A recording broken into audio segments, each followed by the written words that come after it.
Hello friends. Today's video is about renin, angiotensin, and aldosterone mechanism. How these uh, chemicals compounds produce in the body and how they function and they control the GFR. So let's see here. This is a nephron, and this is a afferent arteriole. This is uh, glomerular capillaries, and this is the efferent arterioles. And let's think this is our blood circulation, and this is central nervous system, and this is our liver, and this is common carotid artery, and this is our lung. So and this is a adrenal gland. So let's see how renin, angiotensin, and aldosterone mechanism work in our body. First, I want to explain that the GFR, which is known as glomerular filtration rate, it is about 120 ml per minute. And we know that GFR is depend upon the net filtration pressure and filtration coefficient, and net filtration pressure is formed by the hydrostatic pressure of the glomerular capillaries. So how it fluctuate, if our systemic blood pressure will increase, then we think the glomerular hydrostatic pressure also increase, and if our systemic blood pressure will decrease, then hydrostatic pressure of glomerular capillaries will also decrease. But is it not always happen? About if blood pressure is 70 to 170 mmHg, in this range our nephron should compromise, and the GFR will also 120 mmHg in this range. In whole this range, some compensative mechanism occur in our nephron or kidney. So if our blood pressure is 70 mmHg, then GFR will 120 ml per minute. And if our systemic BP is 170 mmHg, then also our GFR will 120 ml per minute. But how this happens? So some mechanism present in our nephrons in our kidney. These are helps in the uh, compromise with uh, GFR. So let's see here. This is let's just see here. There, this is the early part of the DCT, distal convoluted tubule. This is the early part of the DCT, and here the cell is present known as macula densa. This is macula densa, and near this is the capillary.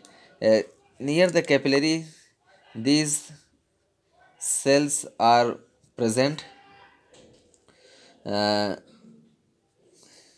and these are macula densa. These cells are known as Parkinson's. These cells are known as Parkinson's, and whole this system is known as juxtaglomerular apparatus, JGA. This is juxtaglomerular apparatus. So what's happened if our blood pressure is decrease? Let's first yeah first see here. If our blood pressure is decreased uh, up to, normally it is 120, but it decrease up to 80 mmHg. So what's happened? First see here, the first the filtration very initial time, at very initial time, here is the pressure, hydrostatic pressure is low, so less absorption, so less absorption of sodium occur. But those sodium molecules which are filtered here, these are move here slowly, and most of the sodium absorbed by the PCT, and some of them which remain and not absorbed in PCT, they go to the descending part of the loop of Henle, and then ascending part of the loop of Henle, and here they absorb by this channel, and very less amount of sodium is present here. So these macula densa have very low amount of sodium and chloride, then they sense the blood pressure will is decreases. So stimulate they stimulate the Parkinson cells to release renin. What is the renin? Renin is an enzyme which helps in the converting angiotensinogen to angiotensinogen into angiotensin 1. How?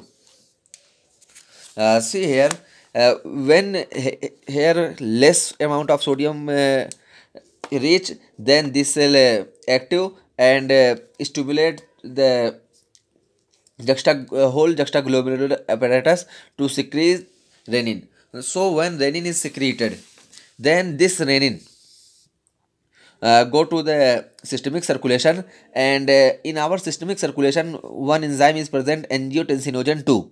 Angiotensin angiotensin is secreted by the liver, and it is present in our whole blood circulation. So when renin is secreted by this juxtaglomerular apparatus, it go to the cell, and here is the enzyme present in the lungs, angiotensin converting enzyme present in our capillaries, alveoli.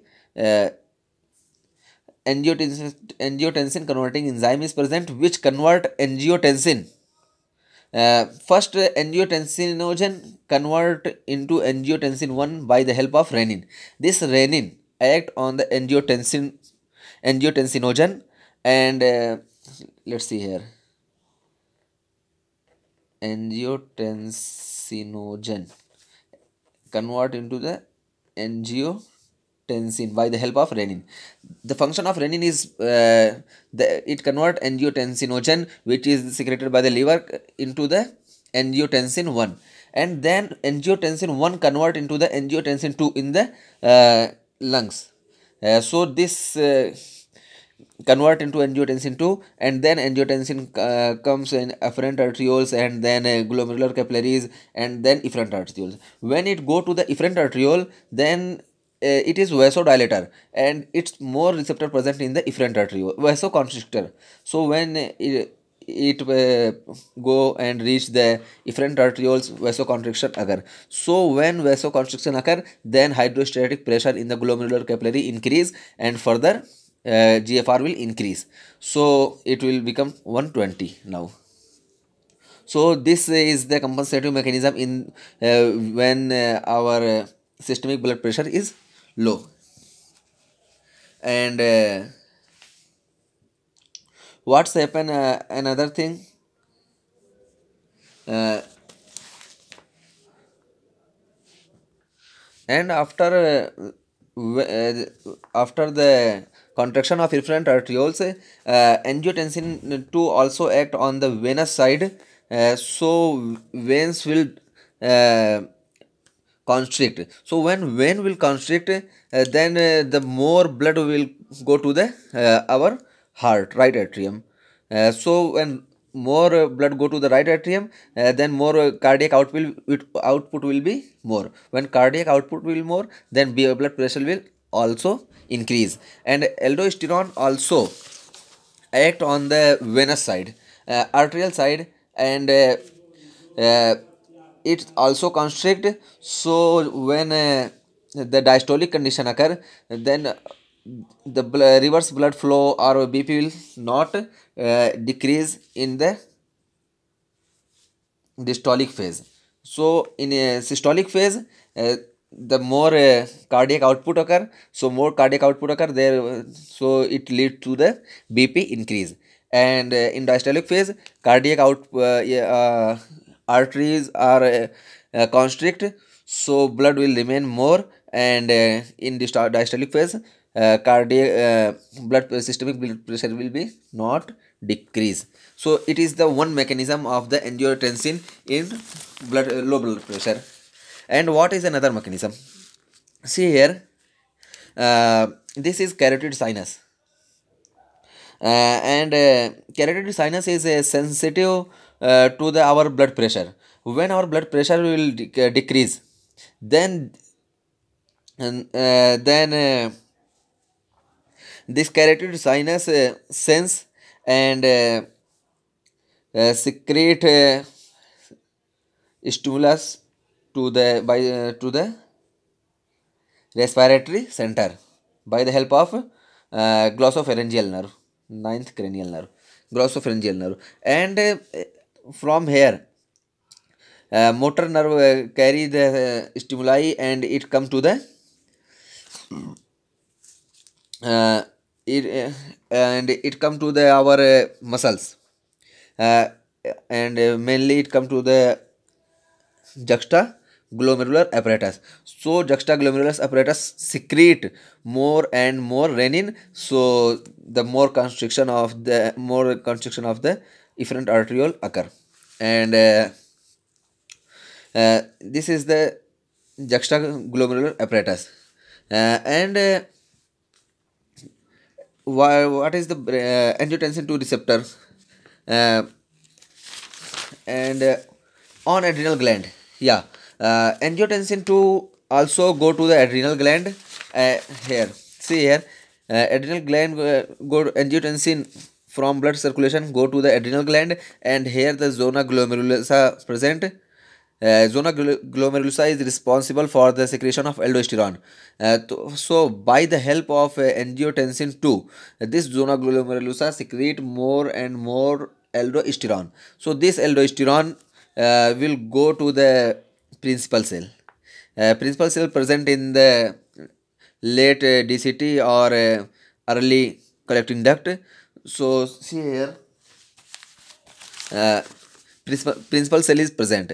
There is receptor for the aldosterone. When more and more aldosterone come, then there is a nuclear machinery will activate, and more sodium potassium ATPase form on the basolateral side, and sodium pump and potassium pump on the luminal side formation occur. So more sodium absorption occur by the help of aldosterone, and potassium secrete in the lumen. When more sodium absorption occurs, so more water absorption also occurs. So when water absorption occur, then the body fluid will increase, and blood pressure will also increase. uh, this helps in the whole blood pressure increasing. And uh, what is another thing? Another thing is angiotensin 2 also work on the hypothalamus. uh, how it work on hypothalamus? Angiotensin 2 goes to the hypothalamus and act on the hypothalamus. So hypothalamus secrete uh, ADH. ADH go to the pituitary hormone, and is secreted by the pituitary gland, and then ADH go to the principal cell present in the collecting duct. So let's see, here it come, and this is the receptor for ADH, antidiuretic hormone. When ADH come, then no, see, this is the ADH receptor, not this is ADH receptor. When ADH come, so more and more aqua protein formation occur on the luminal side. So more and more water absorption occur in the vasa recta. So blood pressure will be also increase, because body fluid will increase. This is the condition when our blood pressure will decrease. And if our blood pressure, systemic blood pressure will increase more than 140, 150, 160, then how our kidney compensate this and control the GFR up to 120 ml per minute. So here is also, see here, if our blood pressure increase, then for some time, hydrostatic pressure will increase in the glomerular capillaries. When it increase, then glomerular filtration will increase, and here blood flow, here the fluid flow very high, so less sodium absorption occur, because the fluid flow is very high level. So macula densa got more and more sodium chloride. So when macula densa got more and more sodium chloride, then it inhibit the glomerulus to secrete renin. So renin secretion will low. So when renin secretion will low, less angiotensin 2 formation occur, and when less angiotensin formation occur, then efferent arterioles dilate, and when efferent arteriole dilates, then hydrostatic pressure in the glomerular capillaries will decrease. So the GFR will also decrease and go to the normal range 120 ml per minute. And this is one mechanism, and some vasodilator like sodium nitric oxide and prostaglandin uh, release. They also stimulate the Purkinje cells to less release of the renin. No, these are Purkinje and release in high case. So this is the one mechanism, and another mechanism is working here. This is known as what is the name of that mechanism? Myogenic mechanism. What is myogenic mechanism? When blood flow will increase in this area, it means afferent arterioles. So afferent arteriole have smooth muscles. When blood pressure will increase in afferent arterioles, blood flow increase, then it dilate, and when it dilate, then there are stretch receptors, and here is calcium channel present. So when this dilate and stretching occur, then calcium channel open, and when calcium channel open, then more and more calcium come inside the cell. So they constrict and become narrow, so the hydrostatic pressure of glomerular will decrease, and GFR will go to the normal 120 mmHg. This is the mechanism which help in the GFR regulation, and whole BP will be controlled by the same mechanism which is occur in the less BP or low BP condition. So this is very helpful. The adrenal gland, liver, central nervous system, carotid sinus, and nephron, and lungs. These are function in well regulated manner and control our body systemic blood pressure. Thank you.